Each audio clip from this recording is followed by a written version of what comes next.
Hello, hello, happy Monday. Welcome to this week's edition of Mary's Monday Musings. I've been doing a lot of thinking today. Not that I don't think every day, but I've been doing some kind of intentional thinking because I had um, kind of an aha moment that I'm excited to be sharing with everybody. Um, I hope I won't be hopping around too much. But I am Mary Moss from Richmond, Virginia, and I'm an office administrator for a transportation project here in town in my day job. And in my dream job, I'm an author, a speaker, writer, poet, and just enjoy doing all things with words and ministering to my friends. Hey, Glenda, thanks for hopping on. I've got some I've got a true confession tonight, and also, I think some words that will help others because I think I'm not alone in my true confession. So, I would love it if if you can think of anyone as we go along that might benefit from this, if you'd like to invite them to watch, if you'd like to share. Hey, Glenda. Hey, Joni. Thanks for hopping on. Um, I think it will be beneficial and timely. Um, you know, you all very graciously watched me work toward my dream um, of having my second book published, writing it, having it published. And you all cheered for me throughout the whole process. And it felt so good to have it done, to publish it, to hear from people who have been, yeah, I get it, Glenda. I'm famous for that.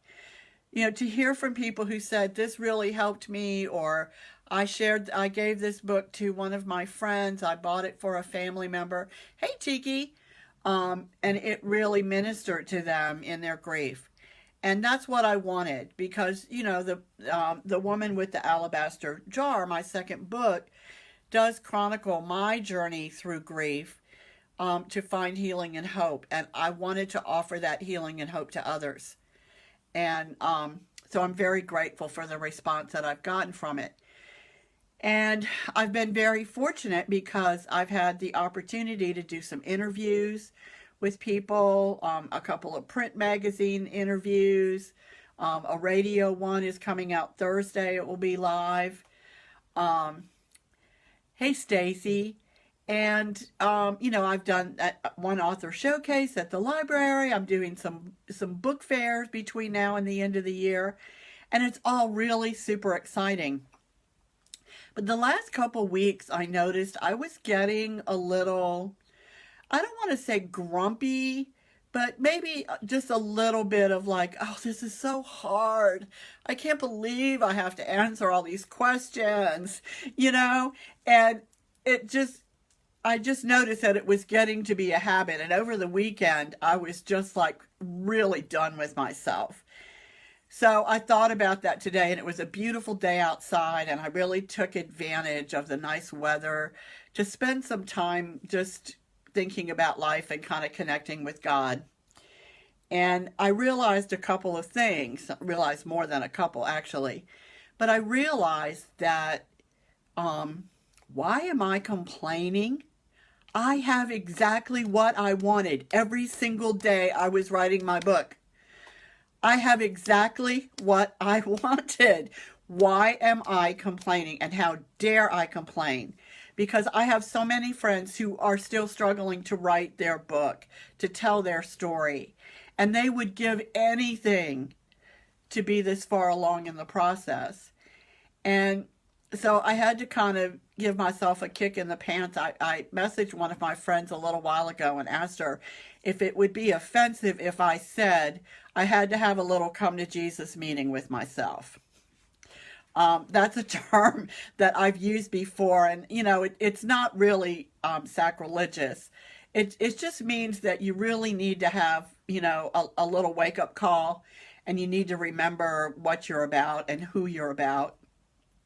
Um, the biggest thing I realized about what was going on is that I made the dream mine and about me, and I forgot that it's God's dream that He gave me. And when I take it back from Him, then I do feel burdened. When I allow Him to lead, when I allow Him to carry the dream and to propel it into the world, the burden isn't hard. The interviews aren't difficult. The questions aren't challenging to answer because I already know the answers to all of them. And so it hit me, I was like, oh my gosh, I can't believe that I kind of let things devolve that way. Not really beating myself up. It happens. It happens to everybody. But oh, thank you, Glenda. It was a real wake up call for me. Like I said, you know, you talk about dreams, and one of my favorite prayers, one of my favorite scripture is the prayer of Jabez, and it's First Chronicles 4:10. He prays, "Oh, that you would bless me and enlarge my territory. Let your hand be with me and keep me from harm, so that I will be free from pain." And God granted his request. We don't know what exactly enlarging his territory looks like, what his blessing looked like. But when we do that, we need to realize that that does not come without a cost. And the cost is that we then need to bless others as we've been blessed. And so we dare not complain about the work we still have to do. I'm exactly where I wanted to be every single day I was writing that book. So I better get to answering those questions, and I better be saying thank you, God, in between every one of them, and asking him to use my answers and to use those questions to bless others the way I wanted them to be blessed, the way I hoped that God would bless them. And so I don't know, maybe I'm the only one who's ever experienced that, but I have a feeling not. And some ways that I kind of looked it up, and it was a little hard to find because I didn't know exactly how to Google it. But it was kind of like, okay, so you've got what you asked for, and now you're complaining, and why is that? So part of it is, I think, like I said, remembering what you're about and who you're about. That's the big one, because then we can't get too full of ourselves at that point when we remember that the dream is God's dream and that he's just using us to manifest it in the world. But some other things that kind of help us keep perspective. Hey, Barbara. Hey, Barbie. Struggle's good for us, isn't it? If everything was easy, we'd be awfully lazy, and we'd really never accomplish anything because we'd be used to just sitting around, snapping our fingers, Struggle's good. It builds character, and it also builds self-confidence. If we can overcome small struggles and large struggles, it helps us be confident that we can do hard things. My coach John Eric talks about that all the time. You can do hard things, but you can't do them if you don't ever try. Yeah, life would be boring. You're right. Although I would like to try sitting around eating bonbons by the pool, but I'd get bored after a couple days. That's right, Barbara. That is why we strive. And then something else is, as I mentioned, we don't dare complain. How dare I complain? So I need to cut that out. Really need to cut that out. Take more risks, there are a couple of things I didn't go for because I thought I wasn't ready, and I think I need to circle back and see if I can make those things happen, because there's nothing to lose, right? We'll learn from it. If it's not a great success will learn from the experience. Um, and it's important to remember, too, that things aren't always what they seem. You know, we've talked about this before that not that people are dishonest, but I try to be real transparent about my journey because I don't want people who are um, this close to taking that step to think that they're not going to have any obstacles, that there's not going to be any setbacks. I had plenty of them.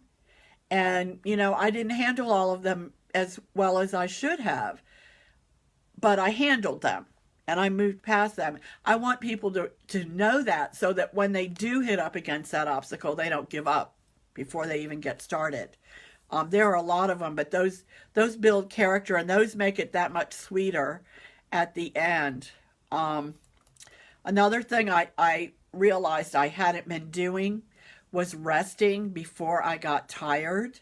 All this extra activity, along with we're planning a trip to Tennessee in a couple weeks to celebrate Jeff's birthday late.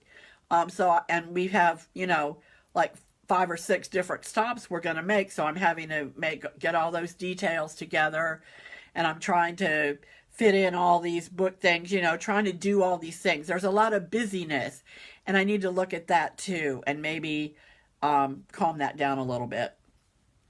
But I also need to, you know, rest when I need to rest and let some of the details take care of themselves um, when they'll take care of themselves. Um, you know, and I have to remember too not to take myself too seriously. I'm really, really famous for that. I really can take myself seriously, too seriously sometimes. Um, that's why I'm glad I have some friends around me, like my friend Barbara, who always makes me laugh. We need people like that in our lives. When we can't be that one, we need to find some who can be for us so that we do keep our perspective, so that we do remember not to take ourselves so seriously. Life is way too short for that. I also try to avoid negative situations. If I notice that there's some things that are starting to go sideways, I have to really evaluate my continued involvement um, online, in real life, you know, wherever. We have to guard ourselves from the negativity in our lives, and we just have to really be careful that we don't get sidetracked by the negativity of other people. Um, Something else that I think is important, um, you know, a lot of times we don't want to spend any money because um, we don't want our dream to dip into our savings or to take money away from something else. And of course, we have to be responsible financially. Like right now, in order for me to do some of the events that I want to do, um, I'm having to make a decision about not doing some other things. And I'm not resentful of that. I'm just mindful of that. Um, but I'm also not saying, no, I'm not going to do that because it costs too much money if I think it will be worth the investment. If I view everything as an investment and think about what the return on investment will be, I think that's a lot better way of looking at things. For me as a writer, there weren't a lot of tools and equipment that I needed, but some people, whatever their dream might be, creating things, you may need special equipment or tools or some resources that can cost a little bit of money. And I think it's okay to invest in yourself if that's what you need, if you do it wisely, and if that's what you need to succeed in the long run. We shouldn't be afraid to invest in ourselves because we're worth it. I mean, I know I invest in a lot of other people, my time, my energy, my money, and I'm just as worthy as they are. So that's another important thing for us to remember, I think. And also to rely on ourselves. And this doesn't mean say, no, I can do it myself. I don't need any help. It means do it myself and ask for help if I need it. But don't make asking for help my first move. Because again, it goes back to struggle. We're never going to have confidence in ourselves if we never try. So that's another thing I think is to not expect other people to make our success for us. We rely on ourselves to do it. And we use asking for help as a fallback. And we don't need to be ashamed of that at all, not by any stretch of the imagination. But I think, if we can avoid making that our first move, I think we'll come out ahead in the long run. And because I am tired tonight, I almost didn't go live because I didn't want this to, become a really negative thing. And once I was able to kind of reframe things and pray about it a little bit and think about how I could present it in a way that was helpful and uplifting for people.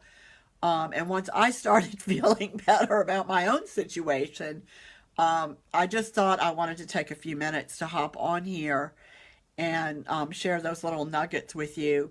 A lot of them they're not my original ideas. They're things that my coach John Eric has talked about for years, that other friends have talked about, that other mentors and coaches have talked about. There are several people that I consider coaches and friends these days that really pour into me. And because of that, I feel like I can pour into others. So a lot of the advice and the wisdom that I'm sharing tonight and that I often share is what I learned from them. So I really do owe them a debt of gratitude. And that's another thing. I think it's important to thank the people that have helped us in our dream. Not financially or any other way other than helped us by letting us know they believed in us and that they were there for us. That I think that's really important because we never get where we are on our own. Everybody stands on somebody else's shoulders. And I feel blessed that I've had so many sets of shoulders to stand on. And I do try to express that often to those, probably not often enough. One of a lot of times if I listen to music, it helps with my mood and my mindset, and it just kind of helps ground me. And one of the songs that I really love, and I haven't listened to it in a really long time, Facebook's probably gonna shut me down, so I'll just play a tiny bit of it so you can hear the music. I'll post the link to it on YouTube. It's called Come to Jesus, and it talks about how whether we're at the highest height or the depths of despair, we can go to Jesus for everything. And that is what I needed to do tonight so that I could come online and just share these tidbits, and so that I could get my own head straight, so that I could do what I need to do to keep moving this dream forward. I can't let it stall now. I've worked too hard to get here. And you've worked too hard to get where you are with yours to let it stall because of some of these little bumps in the road. So I'm going to just, like I said, I don't know if Facebook will.